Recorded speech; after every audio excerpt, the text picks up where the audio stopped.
Welcome back to Financial Independence 101. This is Mike. Today I want to talk to you about Walmart closing, and I'm going to propose this question. What happens if we lose Walmart? If Walmart's closed? All Walmarts everywhere are not closing. There's select locations. I'm going to tell you why they're closing, and they want to be politically correct about their terminology. I'll be straight up and hit you in the face with why they're closing, with the pictures of those stores that are closing and why they're closing them. But they're closing them for purposes of underperforming, and yeah, definitely they underperform. But what happened to you? What happens to the people that are left behind in these shells of ginormous, huge buildings that are just empty shells left behind in communities? And this hole that's left, how will it be filled? Or will it forever be a hole? So we're going to talk about this, but also think in your mind, what if we lost Walmart as a whole? Coming up.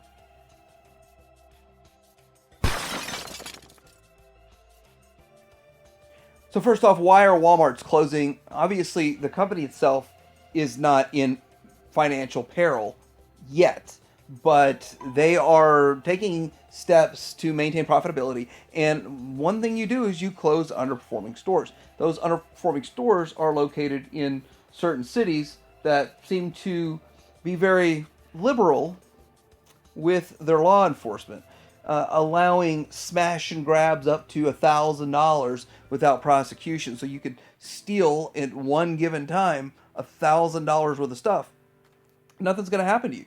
Nothing is going to happen to these people. And so they can come in as a group or a mob of people and do it, and nothing is going to happen to them legally. So why would any business stay in those cities, in those states?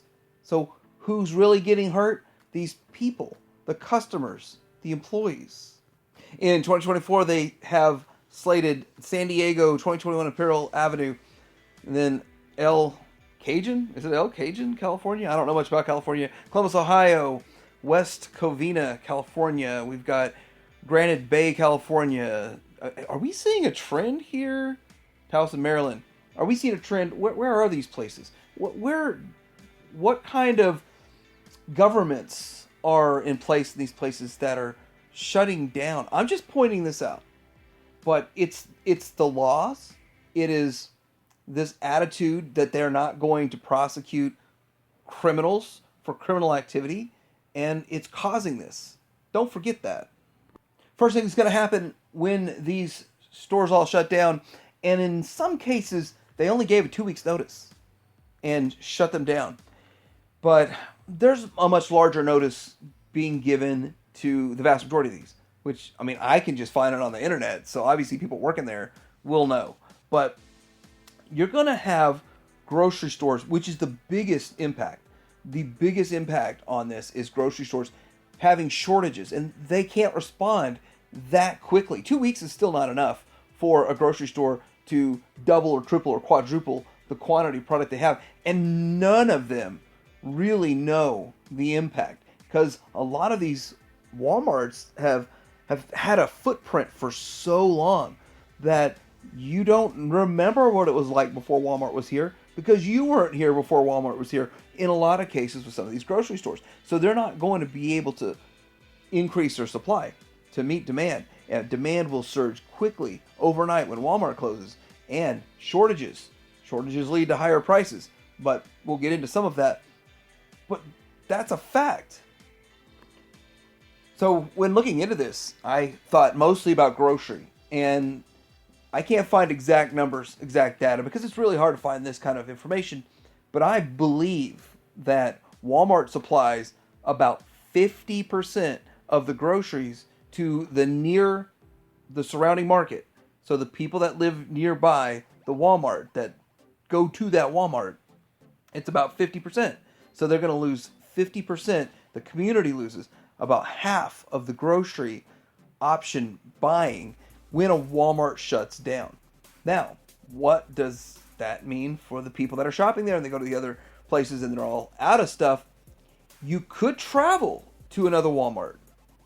Well, what I'm hearing is these Walmarts that are closing, the closest one's usually about 30-minute drive away.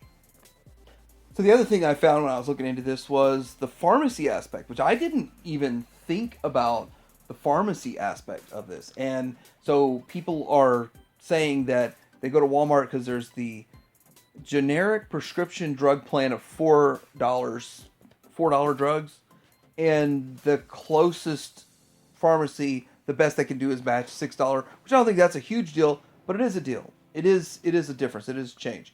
But yeah, Walmart's pharmacy is probably an easy way to get your prescriptions filled, but one less avenue for filling your prescriptions, especially during any sort of a flu season or a high illness season, the winter. That is a problem. I remember trying to get my prescriptions filled for my kids back when they were younger and had more issues, and I remember waiting up to an hour at a Walgreens pharmacy until we switched pharmacies. So now I want to touch on the higher prices and the fact that surrounding stores probably are not offering prices comparable to Walmart. And if they were, or at least trying to, shortages are going to cause food prices to shoot up in the markets that lose the Walmarts. At least for the short term. Maybe in the long run, once they adjust their ordering and other competitors come into the space, maybe it will get fixed. But here's the problem. All of these businesses are still struggling with the exact same problem that Walmart struggled with, the smash and grabs and the theft, that these places, that when you lose your Walmart, these other places are going to struggle with their business the same way that Walmart struggled. So it's still one of those things, prices through the roof. Well, for those of you that aren't breaking the law and stealing it, those of you who are law-abiding citizens are going to pay through the nose. Next up would be the loss of tax revenue for the cities that are involved. These cities that are not enforcing their laws are going to lose a Walmart. And even though people are going to try to get some stuff from other places, they're losing tax revenue. And that's because Walmart carries so many more products than everyone else, really. You think about the number of products carried by Walmart that are no longer available, henceforth less sales of those items, therefore less tax revenue. For instance, the average brick-and-mortar Walmart store has around 120,000 items, various categories available for purchase, and that was in 2023. That's about a year ago, but still pretty close to the same nowadays.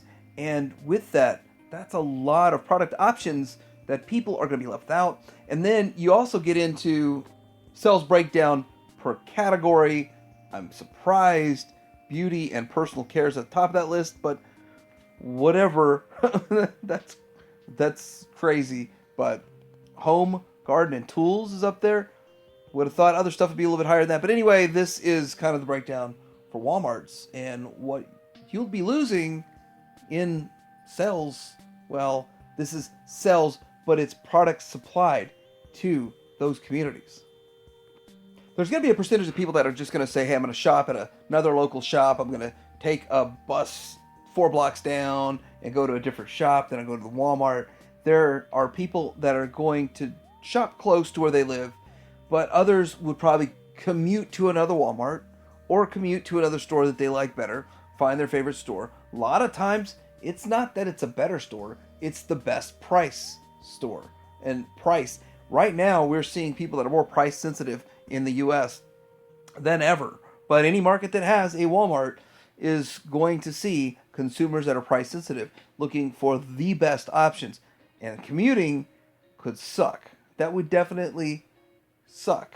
And where I'm getting my numbers for 30-minute drive away for the ones that are closing are for employee relocation. So with that, there was a lot of talk about what are you going to do with the employees and the ones that are shutting down. And there's one in, I think, Milwaukee coming up that's shutting down, that they were talking about relocating, and those employees that chose to relocate were going to have a 30-minute commute. And reality is they probably only had a 5-minute commute, maybe 10-minute commute to go to this job. So now you're adding a commute. A commute is effectively a tax. And I gotta say that a Walmart employee spending more money on gas and their vehicle, or whether they're just taking a bus or an Uber, that's still more of a tax that they're going to have to pay. And it's one of those unintended consequences. It's not the employee's fault that all this is happening, but they're the ones that are going to have to pay. And with that, I personally don't like commutes, and some people understand commutes are good because you want to work in an area to make the highest income, but you want to commute to an area that's a lower cost of living. So there's good reasons for a commute, but store closures, not the best reason. But they did say they found a spot for every employee that wanted to transfer. Lastly, I think it's really important to discuss this. Now, I've seen 3 different numbers in 3 different articles, so I'm just going to stick with a range. Anywhere between 25% of customers pay with cash to 40 is the high end that I've seen. 25 to 40 of Walmart's customers, that's a percentage-wise, pay in cash. And that's a big deal. And if they had other means like credit cards or other ways to pay, cash apps, I don't know if Walmart takes cash app or any of that kind of stuff, then they would probably use other means. I personally use a credit card the most, get my reward points. I mean, that's me. But there's a lot of reasons why people don't use cash. They use cash and they don't use credit cards and other means. And some of it is lack of access to credit. See, there's a credit crunch going on right now, a massive credit crunch. And some of these people are trying to be fiscally responsible and pay off their credit cards, or they just don't have access to it during the credit crunch that is going on right now. And it's going to get even worse. And in fact, by the way, I felt the credit crunch, and I haven't really explained it in depth, but sometimes I make large purchases and I just don't really pay any attention to my limit. But now, guess what? The credit card companies are paying attention to my limit. So now I'm more mindful of staying under my limit. Even though I have the cash to pay it, I just like that reward, so I use it. But anyhow, getting back to this, a lot of people do not have that access. So you might say, well, why not just order all your stuff from Amazon and order your stuff from this?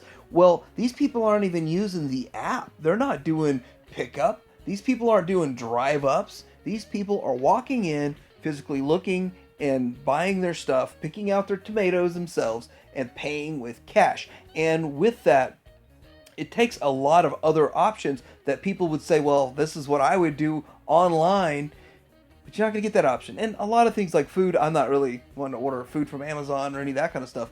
But anyhow, I figured I'd point that out because it's a really big deal and a really important issue. So anyway, let me know what you think about these Walmarts closing down.